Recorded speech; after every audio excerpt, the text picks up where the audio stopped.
इस एपिसोड में वांग लिन अपने वांग कबीला की रक्षा कैसे करता है हम देखेंगे। अगर आप इस चैनल को पहली बार देख रहे हैं तो सब्सक्राइब करें। चलो एपिसोड शुरू करते हैं। महिला की आंखें चमक उठीं और उसने कहा, परदादा एक अजीब व्यक्ति हैं। राजधानी में अन्य अमर लोगों को भी उनके प्रति सम्मान दिखाना पड़ता है। दुख की बात है कि हम उन्हें नहीं ढूंढ पा रहे हैं। मुझे डर है कि परदादा के पास हमारे बारे में सोचने का समय नहीं है। उनके संप्रदाय पर भी शायद उन हमलावरों ने हमला कर दिया है। अब एकमात्र उम्मीद पैतृक घर ही बचा है। उस आदमी ने आह भरी जब उसकी नजर बच्चे पर पड़ी। राजधानी के अंदर हमलावरों ने पहले ही 3 बच्चों को उठा लिया था। वे जीवित थे या नहीं, यह अनिश्चित था। यूएर चौथा था और इस आदमी ने अपने बच्चे को बचाने के लिए हर संभव कोशिश की थी।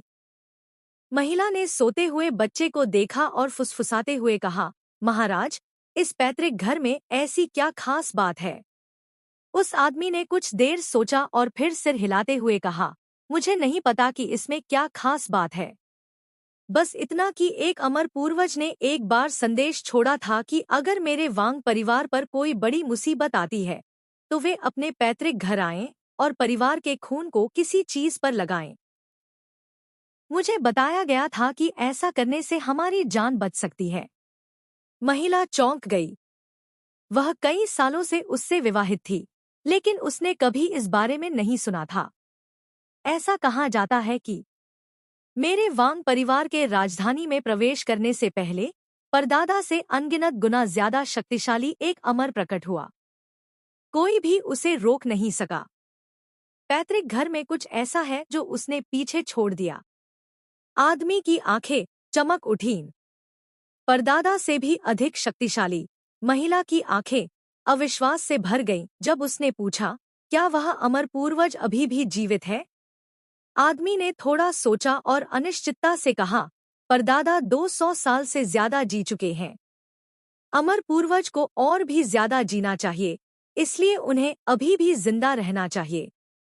महिला की आंखें चमक उठीं और उसने जल्दी से कहा, अगर वह अमर पूर्वज हमारी मदद कर सकता है तो यूएर सुरक्षित रहेगा। आदमी ने सिर हिलाया और कड़वी मुस्कान के साथ बोला, यह सिर्फ अफवाह है। कोई नहीं जानता कि यह सच है या झूठ। फिर भी आदमी ने सोचा। महिला ने तुरंत पूछा, यह क्या है? मेरे वांग परिवार के अभिलेखों में बताया गया है कि 200 साल पहले झाओ की नश्वर और अमर दोनों दुनियाओं में एक शक्तिशाली परिवार था। उस परिवार का नाम तेंग था। तेंग परिवार इतना शक्तिशाली था कि सभी अमर लोगों को उनसे आदेश लेना पड़ता था और नश्वर दुनिया के राजाओं को उनके सामने झुकना पड़ता था। तेंग परिवार मेरे वांग परिवार का प्राणघातक दुश्मन था। उस आदमी की आवाज गाड़ी में गूंज उठी। फिर रातों रात तेंग परिवार का सफाया हो गया। उनके सभी परिवार के सदस्य मारे गए। अफवाह है कि जिस व्यक्ति ने उनका सफाया किया वह अमर पूर्वज था। गाड़ी बहुत तेजी से आगे बढ़ी और 3 दिन बाद वे एक जागीर पर पहुंचे। यह जागीर बहुत बड़ी नहीं थी। 200 साल पहले वांग परिवार द्वारा खरीदे जाने से पहले यह अभी भी एक गांव का हिस्सा था। यह अभी भी वैसा ही है जैसा 200 साल पहले था। गाड़ी रुकते ही गंजा मोटा आदमी थका हुआ भाव लिए गाड़ी से उतर गया। उसने दरवाजा खोला और सम्मानपूर्वक कहा, महाराज, हम पहुंच गए हैं। वह आदमी गाड़ी से उतरा और आंखों में पुरानी यादें लिए हुए उस हवेली को देखने लगा। बचपन में मैं अपने पिता के साथ 1 साल यहाँ रहा था। देखते ही देखते 30 साल बीत गए, लेकिन यह जगह बिल्कुल नहीं बदली। महिला गाड़ी से उतरकर उसके पीछे चली गई। जब वह जागीर की ओर देख रहा था तो यूएर की बड़ी बड़ी आंखें खुली हुई थी। मेरे पीछे आओ, आदमी ने गहरी आवाज में कहा और आगे चला गया। जागीर में कोई नौकर नहीं था, सिर्फ कुछ बुजुर्ग लोग थे। ये बुजुर्ग वांग परिवार के सबसे समर्पित अनुयायी थे। हालांकि वे सभी सफेद बालों वाले थे, फिर भी उनकी आंखें जीवन से भरी थी। उनकी एक नज़र किसी के भी दिल को दहला सकती थी। उस गंजे आदमी ने जब इन बुजुर्गों को देखा तो वह घबरा गया। उसे लगा कि उनमें से कोई भी उसे एक ही बार में हरा सकता है। अचानक उसकी नजर एक बूढ़े आदमी पर पड़ी। उसके हाथ में मौजूद चीज को पहचानते ही वह चौंक गया और तुरंत पहचान गया कि यह बूढ़ा आदमी कौन था। यह बूढ़ा आदमी मार्शल आर्ट की दुनिया का नंबर 1 विशेषज्ञ था। वह आदमी बिना कुछ बोले हवेली के अंदर चला गया। अंदर एक बहुत ही सामान्य सा दिखने वाला घर था। यूएर ने उत्सुकता से पूछा, पिताजी, क्या यह हमारा पैतृक घर है? आदमी ने सिर हिलाया। वह बोलने ही वाला था कि दूर से एक तेज गर्जना की आवाज आई। तभी अचानक दो आदमी अपने शरीर के कुछ हिस्सों पर टैटू बनवाकर हवेली के ऊपर दिखाई दिए। उनमें से एक ने उदास होकर अपने नीचे खड़े लोगों को देखा और कहा, तुम लोग वाकई तेज भागे हो। आदमी का चेहरा तुरंत बदल गया। वह जल्दी से अपनी पत्नी के सामने आया और कड़वाहट से बोला, सम्मानित अमर, आपकी लड़ाई दूसरे अमर लोगों के साथ है। हम नश्वर लोगों के लिए इसे इतना मुश्किल क्यों बना रहे हो? आसपास के बुजुर्ग लोग बिजली सी चमकती आंखों से उन दोनों को घूर रहे थे। उदास चेहरे वाले ने ठंडे अंदाज में उस आदमी की तरफ देखा और हाथ बढ़ाया। आज उसका लक्ष्य आत्मा की जड़ वाला बच्चा था। ठीक इसी समय आसपास के सभी बुजुर्ग चिल्ला उठे और उस आदमी को रोक लिया। हालांकि उनके शरीर प्रतिरोध करने में सक्षम नहीं थे, इसलिए वे सभी खून खांसने लगे और फिर एक तरफ फेंक दिए गए। आदमी के चेहरे पर अचानक बहुत ज्यादा भाव आ गए। उसने जल्दी से अपनी पत्नी और बच्चे को पकड़ लिया और उन्हें अपने पैतृक घर में खींच लिया। पैतृक घर में प्रवेश करने के बाद उस व्यक्ति के माथे पर ठंडा पसीना आ गया। उसकी आंखें लाल हो गई थी और उसने जल्दी से गोलियों की एक श्रृंखला दबा दी, जिससे एक गुप्त कक्ष खुल गया। उसने तुरंत अपनी उंगली काट ली और गुप्त कक्ष में खून से एक प्रतीक बनाया। यह प्रतीक कुछ ऐसा था जिसे हर पीढ़ी के परिवार के मुखिया को अपने दिमाग में उकेरना होता था जब वे परिवार के मुखिया बनते थे। ठीक इसी समय एक धमाके के साथ पैतृक घर की दीवार धूल में बदल गई और उदास दिखने वाला वह व्यक्ति अंदर आया। महिला चेहरे पर निराशा के भाव लिए अपने बच्चे के सामने आ गई। इस समय जिस स्थान पर व्यक्ति ने प्रतीक बनाया था, वहां एक रहस्यमयी प्रकाश निकला और गुप्त डिब्बे से जेड का एक टुकड़ा बाहर निकल आया। एक रहस्यमय शक्ति ने शीघ्र ही उस क्षेत्र को घेर लिया। उदास दिखने वाले व्यक्ति का चेहरा अचानक बदल गया। उसने अविश्वास का भाव दिखाया और जल्दी से पीछे हट गया। हवा में मौजूद उसके साथी ने भी रहस्यमयी शक्ति को देखा और वह भी जांच करने के लिए जाने वाला था। लेकिन ठीक इसी क्षण जेड का टुकड़ा चमक उठा। उदास दिखने वाले व्यक्ति ने एक दयनीय चीख निकाली। उसके माथे की नसें उभर आईं और वह जल्दी से पीछे हट गया। उसकी आंखों में भय भर गया। वह जेड से आती विनाशकारी आभा को महसूस कर सकता था। यह आभा ऐसी थी जिसका उसके कबीले के 4 पत्ती वाले सदस्य भी विरोध नहीं कर सकते थे। लेकिन एक बार जब जेड सक्रिय हो गया तो उदास दिखने वाले व्यक्ति के पास अपने साधना स्तर के साथ बचने की कोई संभावना नहीं थी। जेड एक बार चमका और उदास दिखने वाले व्यक्ति को खून की खांसी हुई, क्योंकि उसे पैतृक घर से बाहर धकेल दिया गया था। वह जमीन पर गिर गया और तुरंत मर गया। उसका दोस्त जो जांच करने जा रहा था, अचानक रुक गया और तुरंत भागने के लिए मुड़ गया। उसे ऐसा महसूस हो रहा था कि घर के अंदर से आने वाली आभा से बचने का उसके पास कोई मौका नहीं है। हालांकि इससे पहले कि वह दूर जाता, जेड एक बार फिर चमक उठा। उसने खांसते हुए मुंह में खून भर लिया और आकाश से नीचे गिर पड़ा, मर गया। इस अजीब दृश्य को देखकर पैतृक घर के अंदर मौजूद तीनों लोग पूरी तरह से स्तब्ध रह गए। आदमी ने खुद से कहा, अफवाहें सच हैं। वांग लिन ने जो जेड यहाँ छोड़ा था, उसमें उनके जी दायरे का एक छोटा सा टुकड़ा था। उस समय की उनकी साधना के अनुसार कोई भी नवजात आत्मा साधक इसके पहले ही मर जाता था। अभी तियान दाओ संप्रदाय के बाहर हेंगयू पर्वत के तल पर झाओ के अधिकांश साधक एकत्रित थे। दूर तक देखते हुए उनके चेहरे क्रोध से भरे हुए थे। वे सभी हवा में तैरते एक अकेले व्यक्ति को देख रहे थे। इस व्यक्ति के शरीर का एक बड़ा हिस्सा टैटू से ढका हुआ था। वहां खड़े होने मात्र से ही उसकी शक्तिशाली आभा निकलती थी। उस व्यक्ति की आवाज में कर्कश स्वर आया। यह खेती वाला देश वाकई दिलचस्प है। क्या तुम लोगों को लगता है कि यहाँ कोई खजाना है जिससे तुम हालात बदल सकोगे? तियान दाओ संप्रदाय से एक सफेद बालों वाला बूढ़ा आदमी काला लबादा पहने हुए बाहर आया। उसने घृणा भरी आंखों से परित्यक्त अमर कबीले के सदस्य को देखा और कहा, तुम कोशिश कर सकते हो। वह व्यक्ति हंस पड़ा, उसकी आंखें चमक उठीं और उसकी आभा ने अपनी असली ताकत प्रकट कर दी। उसके टैटू तब तक हिलते रहे जब तक कि वे अंततः उसके शरीर से बाहर नहीं निकल गए और ड्रैगन बन गए जो उसके चारों ओर उड़ने लगे। दिलचस्प है। मुझे यहाँ आप जैसे तुच्छ साधकों से निपटने के लिए नहीं भेजा गया था। मैं तो बस यहाँ से गुजर रहा था। हालांकि चूंकि आपने पूछा है, इसलिए अब मैं देखना चाहता हूँ कि किस तरह का खजाना आप लोगों को इतना आश्वस्त करता है। उसकी आंखों में तिरस्कार की झलक दिखाई दी। एक 6 पत्ती वाले जादूगर के रूप में, जब तक कि वह किसी अंतिम चरण के आत्मा निर्माण साधक से न मिले, उसके लिए कोई भी खतरा नहीं है। उन्होंने यह विश्वास नहीं किया कि अंतिम चरण का आत्मा निर्माण साधक मात्र 3 श्रेणी के साधना वाले देश में मौजूद होगा। एक कदम के साथ वह तियान दाओ संप्रदाय के करीब पहुंच गया।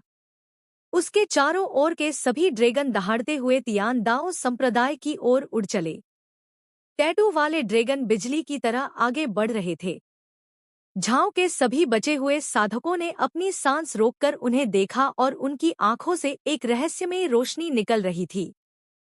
एक अफवाह थी कि यहाँ एक स्थानीय झांव साधक 200 साल पहले आत्मा निर्माण चरण तक पहुंच गया था। अफवाह में कहा गया था कि वह एक लकड़ी की नक्काशी छोड़ गया था और जो कोई भी इसे प्राप्त कर सकता है वह उसका प्रत्यक्ष शिष्य बन सकता है।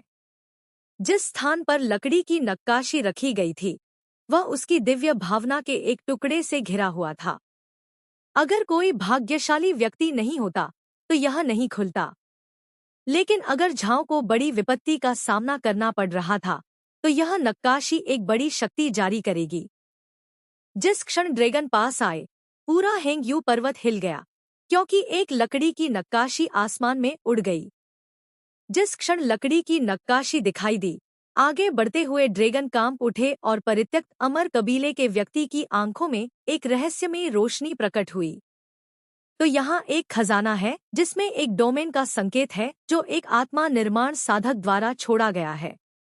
हालांकि इस आत्मा निर्माण साधक का साधना स्तर बहुत कम है, केवल आत्मा निर्माण के शुरुआती चरण में। भले ही वह व्यक्तिगत रूप से आए, मैं अभी भी उसे यहीं मार सकता हूँ। तो एक खजाना मुझे कैसे रोक सकता है? परित्यक्त अमर कबीले के बूढ़े व्यक्ति के बोलने के बाद उसकी आंखों में रहस्यमय रोशनी गायब हो गई और वे एक बार फिर तिरस्कार से भर गए। बोलते समय उसने अपने दाहिने हाथ से नक्काशी की ओर इशारा किया। टैटू वाले ड्रैगन लकड़ी की नक्काशी की ओर बढ़े, जिससे ध्वनि की ध्वनि उत्पन्न हुई। झांव के सभी किसान जो यहाँ एकत्र हुए थे, वे लकड़ी की नक्काशी की ओर देख रहे थे। यह नक्काशी आशा का प्रतीक थी और झांव में इसका बहुत सम्मान किया जाता था। नक्काशी धीरे धीरे हिली और चमक उठी। फिर उसमें से प्रकाश का एक छल्ला निकला और टैटू वाले ड्रैगन से टकराया। धमाका, धमाका। लगातार धमाकों के साथ ड्रैगन बनाने वाले टैटू अस्थिर और कमजोर हो गए। आखिरकार टैटू वाले ज्यादातर ड्रैगन टूटकर गायब हो गए। शेष सभी टैटू ड्रैगन एक आकार से छोटे हो गए। झांव के सभी साधक यह देखकर उत्साहित हो गए। यह क्या है? यह नक्काशी वाकई दिलचस्प है। इसे नष्ट करना बेकार होगा। फोर्स्केन इमोर्टल कबीले के सदस्य की आंखें चमक उठीं जब उसने अपना हाथ हिलाया और कई पुराने दिखने वाले टैटू दिखाई दिए। जैसे ही वह आगे बढ़ा, ये टैटू उसके चारों ओर घूमने लगे। लकड़ी की नक्काशी एक बार फिर चमक उठी। प्रकाश का छल्ला फैल गया और उसने फोर्स्केन इमोर्टल कबीले के सदस्य के चारों ओर टैटू को छू लिया। प्रकाश का छल्ला हिंसक रूप से कांप उठा, लेकिन वह प्रतिरोध करने में सक्षम नहीं था और अंत में विलीन हो गया। एक कदम के साथ परित्यक्त अमर कबीले का सदस्य हेंग्यू पर्वत की चोटी पर पहुंच गया। उसने हाथ बढ़ाया और लकड़ी की नक्काशी को पकड़ने ही वाला था, लेकिन लकड़ी की नक्काशी से अचानक इतनी तेज रोशनी आ गई कि पूरा इलाका जगमगा उठा। लेकिन फोर्स्केन इमोर्टल कबीले के सदस्य की आंखों में घृणा अभी भी थी। उसने हाथ बढ़ाकर लकड़ी की नक्काशी को दबाया। भले ही तुम्हारा मालिक खुद आ जाए, फिर भी मैं जब चाहूंगा इसे ले लूंगा। उस आदमी ने लकड़ी की नक्काशी उठाई, उसे देखा और मुस्कुराया। यह वाकई एक खजाना है। अगर भविष्य में मौका मिला तो मैं उस जूनियर को देखना चाहूंगा जिसने यह नक्काशी छोड़ी है। पूरा हेंग्यू पर्वत शांत हो गया। सभी साधक चुपचाप विचार करने लगे। उनकी आशा का प्रतीक इतनी आसानी से छीन लिया गया। ऐसा लग रहा था कि झाओ का विनाश अपरिहार्य था। परित्यक्त अमर कबीले के बूढ़े आदमी की आंखों में तिरस्कार और भी बढ़ गया जब उसने धीरे से कहा, इस तथ्य को देखते हुए कि मुझे यह खजाना मिल गया है, मैं तुम लोगों पर बहुत ज्यादा सख्ती नहीं करूंगा। हार मान लो और मेरे परित्यक्त अमर कबीले के अधीन हो जाओ। मैं तुमसे वादा कर सकता हूं कि यह सुजाकू देश के अधीन रहने से कहीं बेहतर है। मेरी लकड़ी की नक्काशी ऐसी चीज नहीं है जिसे तुम ले सको। शून्य से एक शांत आवाज आई और कुछ ही देर बाद दो आकृतियां प्रकट हुईं। फोर्स्केन इमोर्टल कबीले का बूढ़ा आदमी अचानक पीछे मुड़ा और अपने चेहरे पर एक डरी हुई अभिव्यक्ति के साथ अपने पीछे देखा। उसे जो डर लगा वह यह था कि कोई उसके बिना देखे चुपके से उसके पास आ सकता था। शून्य से प्रकट हुए दो व्यक्ति वांग लिन और वांग झो थे। जैसे ही वे दोनों प्रकट हुए, झाओ के कुछ साधकों ने वांग लिन को पहचान लिया। पूर्वज, पूर्वज! नीचे खड़े साधकों की ओर से उत्साह से भरी एक के बाद एक चीखें आने लगी। जल्द ही ऐसा लगने लगा कि ये चीखें दुनिया में बची हुई एकमात्र आवाज बन गई हैं। पूर्वज! वांग लिन ने हल्की मुस्कान के साथ सिर हिलाया। चिल्लाहट और भी तेज हो गई। परित्यक्त अमर कबीले के बूढ़े आदमी की अभिव्यक्ति बहुत ही बदसूरत थी। उसकी आंखों में घृणा बहुत पहले ही गायब हो चुकी थी और उसकी जगह भय की गहरी भावना ने ले ली थी। सर! उसने बोलने के लिए अपना मुंह खोला लेकिन वांग लिन ने तुरंत उसे रोक दिया। मेरी लकड़ी की नक्काशी वापस दे दो। हालांकि वांग लिन का स्वर नरम था, लेकिन उसमें एक शक्तिशाली आभा थी। परित्यक्त अमर कबीले के बूढ़े व्यक्ति की अभिव्यक्ति उदास थी। एक नज़र में यह व्यक्ति ऐसा लग रहा था जैसे वह आत्मा निर्माण के अंतिम चरण के चरम पर था। हालांकि करीब से निरीक्षण करने पर वह इस व्यक्ति के अंदर एक रहस्यमय शक्ति महसूस कर सकता था। उसने कबीले के वरिष्ठों से इस शक्ति के बारे में सुना था। यह शक्ति एक आत्मा परिवर्तन साधक का संकेत थी। थोड़ा सोचने के बाद उसने बिना किसी हिचकिचाहट के लकड़ी की नक्काशी वांग लिन की ओर फेंक दी। जैसे ही वांग लिन ने लकड़ी की नक्काशी को पकड़ने के लिए अपना हाथ उठाया, बूढ़ा आदमी चिल्लाया, टैटू, फट जाओ। पलक झपकते ही लकड़ी की नक्काशी से भारी मात्रा में टैटू निकल आए और फट गए, जिससे एक शक्तिशाली बल पैदा हो गया। वांग लिन शांत रहा और उसने अपने दाहिने हाथ से विस्फोट की ओर इशारा किया। विस्फोट एक रहस्यमयी शक्ति से घिरा हुआ था और एक छोटी सी गेंद में संकुचित हो गया था। गेंद धुएं से भरी हुई थी और उसमें उन सभी टैटुओं की विस्फोटक शक्ति समाहित थी। परित्यक्त अमर कबीले के बूढ़े आदमी के चेहरे पर बहुत ज्यादा बदलाव आया। उसने कभी नहीं सोचा होगा कि उसका हमला वांग लिन द्वारा इतनी आसानी से रोक दिया जाएगा। आत्मा परिवर्तन। उसने बिना किसी हिचकिचाहट के भागने के लिए पीछे मुड़ने से पहले खुद से कड़वाहट से कहा। वह जानता था कि आत्मा परिवर्तन साधक के खिलाफ उसके पास कोई मौका नहीं था। दुर्भाग्यपूर्ण! मुझे विश्वास नहीं हो रहा है कि रैंक 3 साधना देश का पूर्वज एक आत्मा परिवर्तन करने वाला बूढ़ा राक्षस है। मैं इतना बदकिस्मत कैसे हो गया कि मुझे ऐसे किसी व्यक्ति से सामना करना पड़ा? परित्यक्त अमर कबीले के बूढ़े व्यक्ति का दिल कड़वा हो गया। जैसे ही वह जाने वाला था, आसमान में अंधेरा छा गया। एक तेज चीरने वाली आवाज सुनी जा सकती थी और एक विशाल स्थानिक दरार उसके भागने को रोकती हुई दिखाई दी। बूढ़ा आदमी डर के मारे रुक गया। क्या मैंने तुम्हें जाने दिया? लकड़ी की नक्काशी में एक नई दिव्य भावना डालने से पहले वांग लिन ने उस व्यक्ति को ठंडे मन से देखा। उसने लकड़ी की नक्काशी को फेंक दिया और वह हेंगयू पर्वत में वापस डूब गई। बूढ़े व्यक्ति के चेहरे पर उदासी थी और वह धीरे से बोला, सर, समझौते के अनुसार सुजाकू देश ने रैंक 4 के खेती वाले देशों पर हमारे हमले को टालने के लिए रैंक 3 के सभी खेती वाले देशों को छोड़ दिया था। क्या आप उस समझौते को तोड़ना चाहते हैं? वांग लिन ने भौहें सिकोड़ते हुए पूछा, आपके साथ समझौता किसने किया? झुके जी। बूढ़ा आदमी चौंक गया।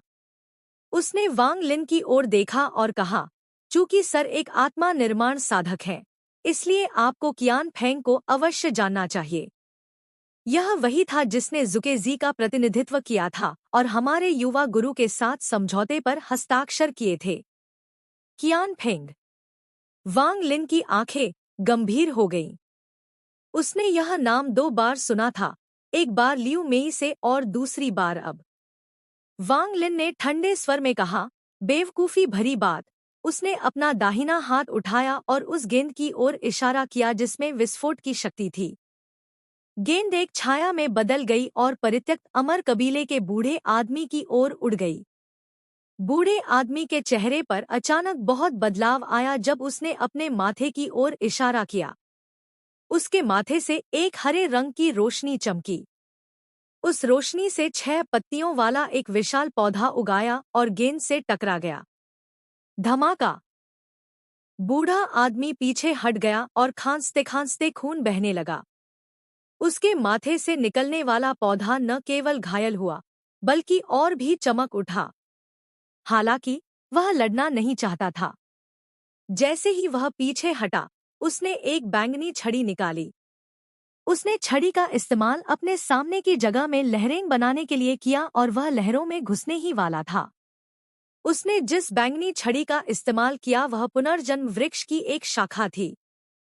फोर्सकेन इमोर्टल कबीले के पास पुनर्जन्म वृक्ष की शाखाओं का उपयोग करके मुख्य पुनर्जन्म वृक्ष पर वापस टेलीपोर्ट करने की एक विशेष विधि है। वांग लिन की आंखें शांत थी।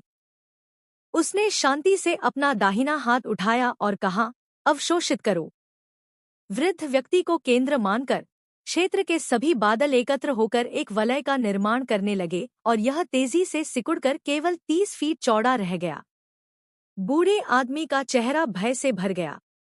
वह तरंग जिसमें उसे दूर भेजने की शक्ति थी, अपना प्रभाव खो बैठी और ढह गई। एक शक्तिशाली दबाव चारों ओर से आया और पलक झपकते ही उसके शरीर पर आ गिरा। उसे ऐसी निराशा महसूस हुई जो उसने पहले कभी महसूस नहीं की थी। उसकी आंखों में घबराहट और भी बढ़ गई क्योंकि उसके हाथ ने उसकी छाती पर एक अजीब सा निशान बना दिया था। उसने अपनी छाती को दबाया और 10 खूनी धारियां बना दी। बहुत सारा खून बाहर निकला और फिर उसके माथे पर लगे पौधे ने पागलों की तरह खून को सोख लिया। ग्रह तेजी से बड़ा हुआ और पूरे वलय में फैल गया। बूढ़े आदमी का चेहरा भयंकर था और वह चिल्ला रहा था, अगर तुम मुझे मारोगे तो तुम पर टैटू का अभिशाप बना रहेगा। अगर मेरे कबीले के पूर्वज इसे देखेंगे तो वे तुम्हें मार देंगे। उसके माथे की नसें उभरी हुई थी। हालांकि उसका जीवन पौधा पहले से ही बाहर था, फिर भी वह अंगूठी से आने वाले दबाव का विरोध करने में असमर्थ था। 30 फीट चौड़ा घेरा सिकुड़कर 10 फीट चौड़ा हो गया और चटकने की आवाजें आने लगी। पौधे की शाखाएं एक एक करके टूट गईं। हर बार जब कोई शाखा टूटती तो बूढ़े आदमी को खून की खांसी आती और उसका चेहरा थोड़ा पीला पड़ जाता। वांग लिन अभी भी शांत था और उसने मुस्कुराया भी। मैंने पहले ही कई फोर्सकेन इमोर्टल कबीले के सदस्यों को मार डाला है। क्या यह टैटू अभिशाप है जिसके बारे में तुम बात कर रहे हो? वांग लिन ने अपनी छाती की ओर इशारा किया और 5 भूरे रंग की गैस की गेंदें दिखाई दी।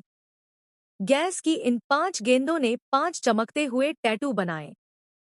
जब वह आत्मा परिवर्तन चरण तक पहुंचने का प्रयास कर रहा था, तो उसने महसूस किया कि उसके शरीर में 5 भूरे रंग की गैसें छिपी हुई हैं। वे आम तौर पर कोई नुकसान नहीं पहुंचाते। वास्तव में उन्होंने उसकी आध्यात्मिक ऊर्जा को अधिक सुचारू रूप से प्रवाहित करने में मदद की। उस बूढ़े आदमी ने ग्रे गैस की 5 गेंदों को घूरा और उसका चेहरा पीला पड़ गया। उसे ग्रे गैस की 5 गेंदों से 6 पत्तों वाले जादूगर की आभा महसूस हो रही थी। जिस व्यक्ति ने श्राप दिया था, वह निश्चित रूप से इस व्यक्ति द्वारा मारा गया था। वांग लिन ने शांति से बूढ़े आदमी की ओर देखा। उसका दाहिना हाथ बाहर निकलकर बंद हो गया। अंगूठी जल्दी से सिकुड़ गई और बूढ़े आदमी ने दयनीय कराहों की एक श्रृंखला निकाली। 6 पत्तियों वाला पौधा कुचल गया और जैसे ही अंगूठी सिकुड़ी, बूढ़ा आदमी मांस और खून की एक गेंद में कुचल गया। अंगूठी गायब हो गई और मांस और रक्त का गोला खूनी धुंध के बादल में बदल गया। वांग लिन के साधना स्तर के साथ इस व्यक्ति को मारना धूल उड़ाने जितना आसान था। उसे जादुई खजानों का उपयोग करने की भी आवश्यकता नहीं थी। आखिरकार उसका क्षेत्र अन्य आत्मा निर्माण साधकों से अलग था और इसमें पहले से ही कुछ दिव्य आध्यात्मिक ऊर्जा थी। वर्तमान में वह आत्मा परिवर्तन चरण में आधा कदम आगे है। जिस क्षण वह पर्याप्त मात्रा में आकाशीय जेड प्राप्त कर लेगा, वह आत्मा परिवर्तन चरण तक पहुंच जाएगा। हालांकि आकाशीय जेड बहुत कम थे। वांग लिन ने उस स्थान को देखा जहां परित्यक्त अमर कबीले के बूढ़े व्यक्ति की मृत्यु हुई थी और वह विचार करने लगा, झूकेजी त्यागी अमर कबीले के साथ कोई सौदा नहीं करेगा। यह अजीब है। कियान फेंग भी है। वांग लिन की आंखें चमक उठीं। इसी के साथ यह एपिसोड समाप्त होता है। यदि आप पिछले एपिसोड देखना चाहते हैं, तो उनके लिंक आपको डिस्क्रिप्शन में मिल जाएंगे। वहां से आप उन्हें देख सकते हैं। यदि आपको यह वीडियो पसंद आई हो, तो इसे लाइक करें, अपने दोस्तों के साथ शेयर करें और हमारे चैनल को सब्सक्राइब करना न भूलें।